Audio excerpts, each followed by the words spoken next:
ওম নম ভগবতে বাসুদেবায়। জয় শ্রীকৃষ্ণ। রাধে রাধে। নমস্কার বন্ধুরা, সাহিত্যরস মোটিভেশনের আজকের পর্বের ভিডিওতে আপনাকে জানাই সুস্বাগতম। আশা করি ভগবানের কৃপায় সকলে ভালো আছেন এবং সুস্থ আছেন। সনাতন ধর্মাবলম্বীদের জন্য সফলা একাদশী একটি বিশেষ তাৎপর্যপূর্ণ তিথি, যা প্রতি বছর পৌষ মাসের কৃষ্ণপক্ষের একাদশীতে পালন করতে হয়।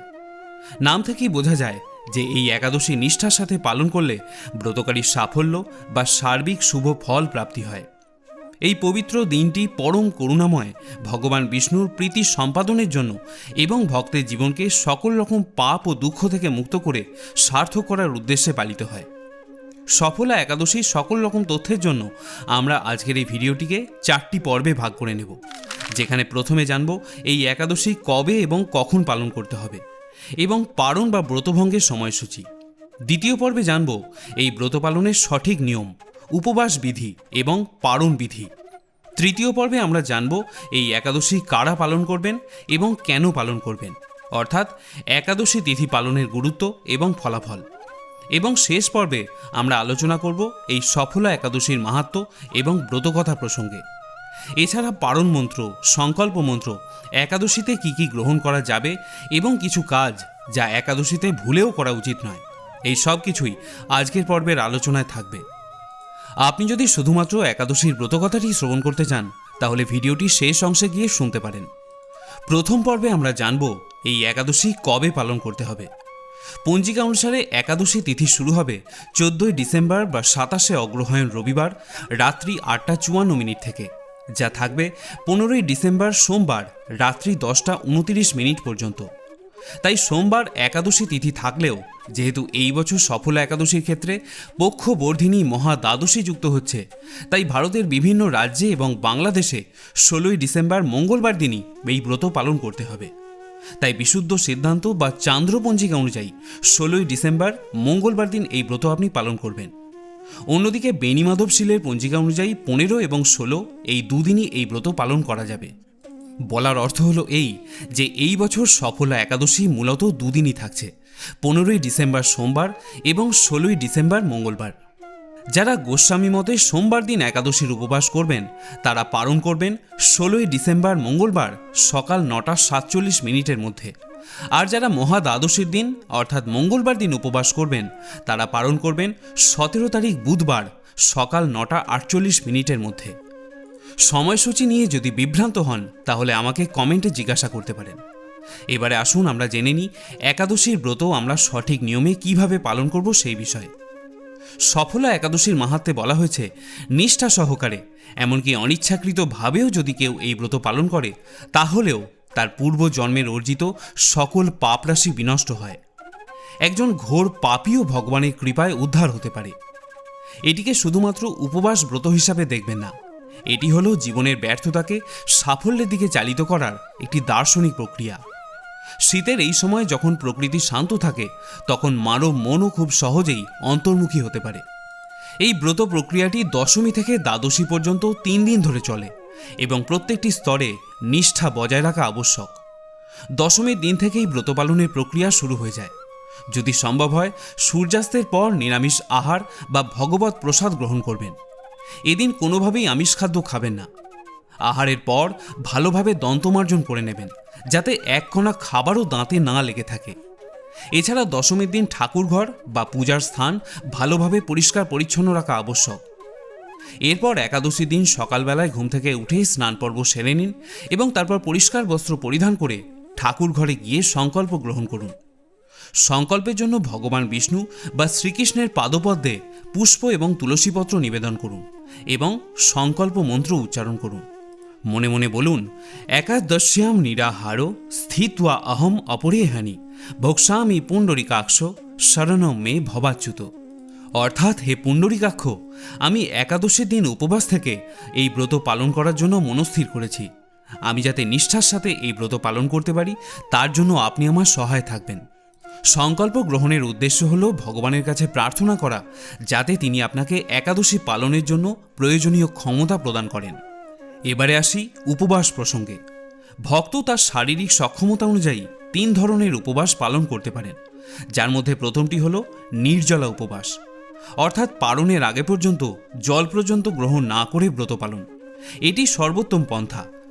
দ্বিতীয় হলো জলপান সহ উপবাস এবং তৃতীয় হলো ফলাহার। সেক্ষেত্রে আপনি পর্যাপ্ত ফল, জল, দুধ, মিষ্টি, কাঠবাদাম, কাজু বাদাম, সাবু জাতীয় অশস্য দানা গ্রহণ করেও এই ব্রত আপনি স্বচ্ছন্দে রাখতে পারেন। শাস্ত্রে এই পদ্ধতির কথাও বলা হয়েছে। সাধারণত অসুস্থ, বৃদ্ধ এবং শিশুদের জন্য এই নিয়মটি কার্যকরী। যেটা একেবারেই বর্জন করতে হবে তা হলো পঞ্চরবিশস্য, অর্থাৎ ভাত, রুটি, সরিষার তেল ইত্যাদি একাদশী দিন বর্জন করতে হবে। তরিতরকারি রান্নার ক্ষেত্রে বিশুদ্ধ ঘি বা সূর্যমুখীর তেল ব্যবহার করতে পারেন। আজকের দিনে ভগবান বিষ্ণুর চিত্রপট বা বিগ্রহকে ষোড়শোপচারে অর্থাৎ 16 প্রকার উপচারে পুজো করা উত্তম। পঞ্চামৃত অর্থাৎ দুধ, দই, মধু, ঘি এবং চিনি দিয়ে স্নান করিয়ে চন্দন, তুলসী পাতা, পুষ্প, ফল, নৈবেদ্য অর্থাৎ উপবাসের উপযোগী ফল বা মিষ্টান্ন এবং ধূপ, দ্বীপ ইত্যাদি অর্পণ করতে হয়। তুলসী অর্পণ বা তুলসী পাতা ছাড়া বিষ্ণু পূজা অসম্পূর্ণ থাকে। কিন্তু মনে রাখবেন, এই দিনে তুলসী গাছ থেকে তুলসী পাতা চয়ন করা নিষিদ্ধ। আগের দিন অর্থাৎ দশমীর দিন এই পাতা চয়ন করে রাখতে হয়। এছাড়া একাদশী দিন তুলসী মাতাকে অবশ্যই জল নিবেদন করবেন। অনেকের মনে বিভ্রান্তি থাকে যে একাদশী দিন তুলসীকে জল নিবেদন করা যাবে কিনা, কারণ এটি মনে হতেই পারে যে জল নিবেদনের অর্থ হল জল পান করানো। যেহেতু দেবী তুলসীও একাদশী ব্রত পালন করেন, তাই তাকে জল নিবেদন করার অর্থ হল তার ব্রত ভঙ্গ করিয়ে দেওয়া, কিন্তু আসল বিষয়টি তা নয়। তুলসীকে জল নিবেদন করার অর্থ হল স্নান সেবা দেওয়া। যেমন আমাদের প্রতিদিন স্নান করে শুদ্ধ হতে হয়, তেমনি একাদশীতেও দেবী তুলসীকে জলদান করে শুদ্ধ করতে হয়। তুলসীকে জলদানের মন্ত্রটি এইভাবে বলা হয়েছে: ওম গোবিন্দ বল্লভাম দেবীম ভক্ত চৈতন্য কারিণীম স্নাপয়ামি জগদ্ধাত্রীম কৃষ্ণ ভক্তি প্রদায়িনীম। এই মন্ত্রে আমরা দেখতে পাচ্ছি স্নাপয়ামি অর্থাৎ হে তুলসী মহারানী, আপনাকে আমি স্নান সেবা প্রদান করছি। এমন কোনো দিন আছে কি যেদিন স্নান করা যায় না? প্রতিদিনই স্নান করতে হয়। সেরকমই তুলসী মাতাকেও প্রতিদিনই স্নান সেবা দিতে হয়। তাই একাদশী হোক বা রবিবার হোক, বছরে 365 দিনই তুলসী মাতাকে জল নিবেদন করা আবশ্যক। এবারে আসুন ব্রতভঙ্গ বা পারণ প্রসঙ্গে জেনে নেওয়া যাক। একাদশী ব্রতের সফল সমাপ্তি ঘটে দ্বাদশীর নির্দিষ্ট সময়ে আহার গ্রহণের মাধ্যমে, যাকে পারণ বলা হয়। একাদশী শেষ হওয়ার পরের দিন অর্থাৎ দ্বাদশীর একটি নির্দিষ্ট প্রহরে পারণ করা আবশ্যক। এই সময়ের আগে বা পরে পারণ করলে ব্রত নিষ্ফল হয়ে যায়। পারণের পূর্বে যদি সম্ভব হয় তাহলে কোনো ব্রাহ্মণ বা অভাবী ব্যক্তিকে সাধ্যমতো অন্ন, বস্ত্র বা দক্ষিণা দান করা উচিত। এরপর তুলসী মাতা এবং চরণামৃত গ্রহণ করে পারণ শুরু করতে হয়। সাত্ত্বিক, নিরামিষ এবং শস্য জাতীয় খাবার যেমন ভাত বা আটা খেয়ে ব্রতভঙ্গ করা যেতে পারে। এই দিনও পেঁয়াজ, রসুন ইত্যাদি বর্জনীয়। পারণের পর ভগবানের কাছে কৃপা ও ক্ষমা প্রার্থনা করে ব্রতটি সমাপ্ত করতে হয় এবং তার সাথে পারণ মন্ত্রটি 3 বার উচ্চারণ করতে হয়। পারণ মন্ত্রটি আপনি এভাবে উচ্চারণ করতে পারেন: ওম অজ্ঞান ও তিমিরান্ধাস্য ব্রতে নানে না কেশব প্রসিদ সম্মুখ নাথ জ্ঞান ও দৃষ্টি প্রদো ভব। অর্থাৎ, হে কেশব, আমি আপনার কৃপাদৃষ্টিতে নিরাহারভাবে একাদশী ব্রত পালন করেছি। কৃপাপূর্বক আমার উপর আপনার করুণাময় জ্ঞান ও দৃষ্টি প্রদান করুন। এবারে আসুন জেনে নিই একাদশী দিন কোন 5টি কাজ করা শাস্ত্রমতে নিষিদ্ধ। আমাদের শাস্ত্রে স্পষ্ট করেই বলা হয়েছে যে একাদশী তিথিতে সমস্ত পাপ অন্ন বা শস্যের মধ্যে প্রবেশ করে। তাই এই দিন চাল, গম, ময়দা, ভুট্টা, যব, মুসুর ডাল, ছোলার ডাল, সরিষা ইত্যাদি খাদ্যশস্য গ্রহণে ব্রত কেবল ভঙ্গই হয় না, পাপও সঞ্চিত হয়। দ্বিতীয় হল নিদ্রা এবং আলস্য বর্জন। দিনের বেলায় ঘুমানো বা অতিরিক্ত আলস্যের সময় কাটানো উচিত নয়।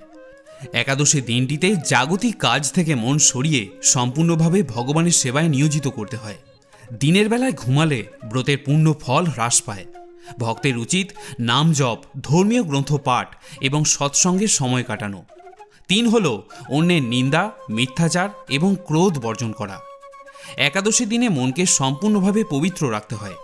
কারোর প্রতি ঘৃণা, বিদ্বেষ, ক্রোধ পোষণ করা, অন্যের নিন্দা করা বা মিথ্যা কথা বলা ব্রত ভঙ্গের সমতুল্য।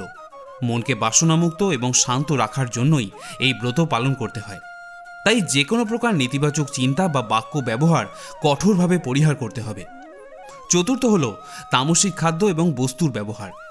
পেঁয়াজ, রসুন, মাছ, মাংস, ডিম, মাদকদ্রব্য, তামাক এবং পান সুপারি ইত্যাদি তামসিক খাদ্য এবং নেশার বস্তু সম্পূর্ণভাবে বর্জনীয়। এগুলি শরীর ও মনকে অপবিত্র করে এবং একাগ্রতা নষ্ট করে। এমনকি তেলমর্দন বা ক্ষৌরকর্ম অর্থাৎ চুল কাটা বা দাড়ি কামানো এই দিন পরিহার করা উচিত। এবং পঞ্চম হল কঠোর সংযম পালন করা। আধ্যাত্মিক সাধনায় মনোনিবেশ করার জন্য ইন্দ্রিয় সংযম একান্ত আবশ্যক।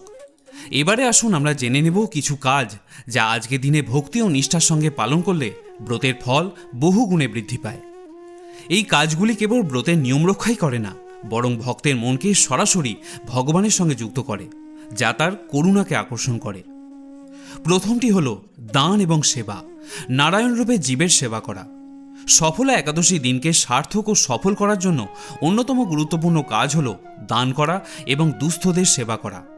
হিন্দু দর্শন অনুসারে সকল জীবে নারায়ণ বাস করেন, তাই এই দিন কোনো অভাবী দরিদ্র বা ব্রাহ্মণকে সাধ্যমতো দান করলে তা সরাসরি ভগবান বিষ্ণুর চরণে নিবেদিত হয় এবং তার কৃপা লাভ হয়।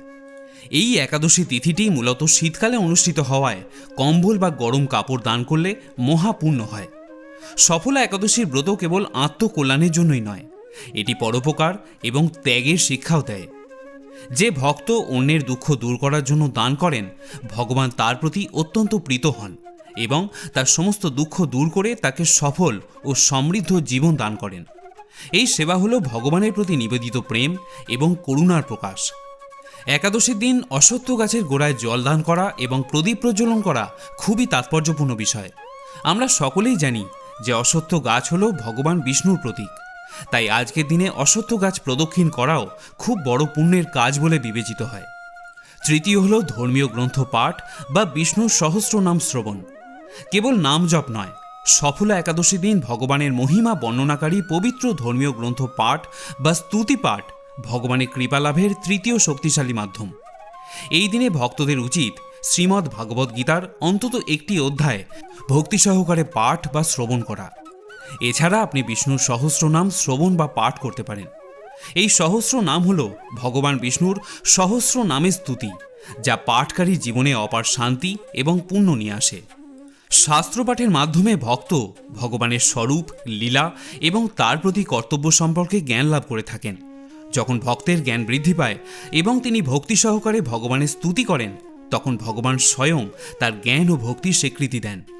বিষ্ণুর সহস্র নাম পাঠ মনের সমস্ত মালিন্য দূর করে এবং ভক্তকে এমন ঐশ্বরিক শক্তি প্রদান করে যা তাকে জীবনের প্রতিটি ক্ষেত্রে সফল করে তোলে। এবারে আসুন আমরা শ্রবণ করে নিই সফলা একাদশীর ব্রতকথা বা মাহাত্ম্য। জয় শ্রীকৃষ্ণ, রাধে রাধে। ব্রহ্মাণ্ড পুরাণে যুধিষ্ঠির শ্রীকৃষ্ণ সংবাদে এই তিথির মাহাত্ম্য বর্ণিত হয়েছে।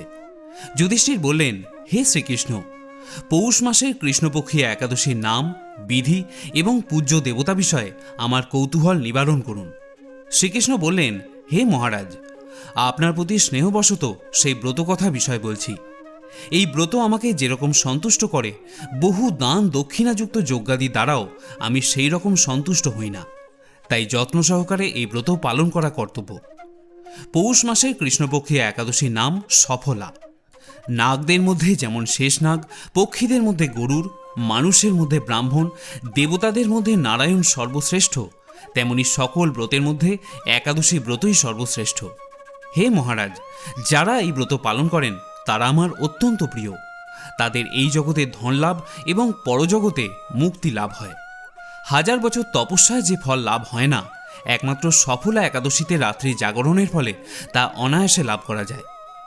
মহিষ্মত নামে এক রাজা প্রসিদ্ধ চম্পাবতী নগরে বাস করতেন।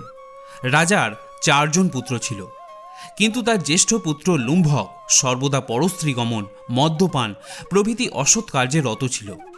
সে সর্বক্ষণ ব্রাহ্মণ, বৈষ্ণব এবং দেবতাদের নিন্দা করত। পুত্রের এই আচরণে ক্ষুব্ধ হয়ে রাজা তাকে রাজ্য থেকে বার করে দিলেন। স্ত্রী, পুত্র, পিতামাতা, আত্মীয় স্বজন পরিত্যক্ত হয়ে সে এক গভীর বনে প্রবেশ করল। সেখানে কখনো জীব হত্যা, আবার কখনো চুরি করে সে জীবন ধারণ করতে লাগলো। কিছুদিন পরে একদিন সে নগরে প্রহরীদের কাছে ধরা পড়ল, কিন্তু রাজপুত্র বলে সে অপরাধ থেকে মুক্তি পেল। পুনরায় সে বনে ফিরে গিয়ে জীব হত্যা এবং ফলমূল আহার করেই দিন যাপন করতে শুরু করল। ওই বনে বহু বছরের পুরানো একটি বিশাল অশ্বত্থ বৃক্ষ ছিল। সেখানে ভগবান শ্রী বাসুদেব বিরাজমান বলে বৃক্ষটি দেবত্ব প্রাপ্ত হয়েছে। সেই বৃক্ষতলে পাপ বুদ্ধি লুম্ভক বাস করত। বহুদিন পর তার পূর্বজন্মের কোনো পুণ্য ফলে সে পৌষ মাসের দশমীর দিন কেবলমাত্র ফল আহারে দিন অতিবাহিত করল। কিন্তু রাত্রিতে অসহ্য শীতের প্রকোপে সে মৃতপ্রায় হয়ে রাত্রি যাপন করল। পরদিন সূর্যোদয় হলেও সে অচেতন হয়েই পড়ে রইল। দুপুরের দিকে তার চেতনা ফিরল। ক্ষুধা নিবারণের জন্য সে অতি কষ্টে কিছু ফল সংগ্রহ করল। এরপর সে বৃক্ষতলে এসে পুনরায় বিশ্রাম করতে লাগল। রাত্রে খাদ্যাভাবে সে দুর্বল হয়ে পড়ল। সে প্রাণ রক্ষার্থে ঈশ্বরের উদ্দেশ্যে ফলগুলি নিয়ে বলতে লাগল, হে ভগবান, আমার কি গতি হবে? এই বলে সে অশ্রুপাত করতে লাগল। হে লক্ষ্মীপতি নারায়ণ, আপনি প্রসন্ন হন। এই বলে সে তার চোখের জল বৃক্ষমূলে নিবেদন করল। এইভাবে সে অনাহারে এবং অনিদ্রায় সেই রাত্রি যাপন করল। ভগবান নারায়ণ সেই পাপী লুম্ভকের রাত্রি জাগরণকে একাদশীর জাগরণ এবং ফল অর্পণকে পূজা বলে গ্রহণ করলেন। এইভাবে অজ্ঞাতসারে লুম্ভকের সফলা একাদশীর ব্রত পালন করা হয়ে গেল।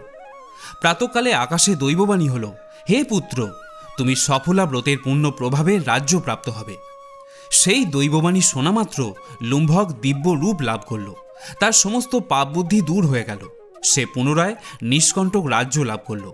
স্ত্রী পুত্রসহ কিছুকাল রাজ্যসুখ ভোগের পর পুত্রের ওপর রাজ্যের সমস্ত ভার দিয়ে সে সন্ন্যাস আশ্রম গ্রহণ করল। অবশেষে মৃত্যুকালে সে অশোক অভয় ভগবানের কাছে ফিরে গেল। হে মহারাজ যুধিষ্ঠির, এইভাবে সফলা একাদশী যিনি পালন করেন তিনি জাগতিক সুখ এবং পরে মুক্তি লাভ করে থাকেন। এই ব্রতে যারা শ্রদ্ধাশীল তারাই ধন্য, তাদের জন্ম সার্থক, এতে কোনো সন্দেহ নেই। এই ব্রত মাহাত্ম্য পাঠ ও শ্রবণে ব্রতকারীর রাজস্ব যজ্ঞের ফল লাভ হয়ে থাকে। ইতি শ্রী শ্রী সফলা একাদশীর ব্রত মাহাত্ম্য সমাপ্ত। প্রিয় শ্রোতা বন্ধুরা, যদি একাদশীর ব্রতকথা এবং অন্যান্য তথ্য জেনে আপনি সমৃদ্ধ হন তাহলে ভিডিওটিতে অবশ্যই একটি লাইক করবেন। আর যদি কোনো প্রশ্ন বা মতামত আপনার মনে থাকে তাহলে নিচের কমেন্টে আমাকে জিজ্ঞাসা করতে ভুলবেন না। সকলে ভালো থাকুন, সুস্থ থাকুন এবং আনন্দের সঙ্গে একাদশীর ব্রত পালন করতে থাকুন। জয় শ্রীকৃষ্ণ। রাধে রাধে।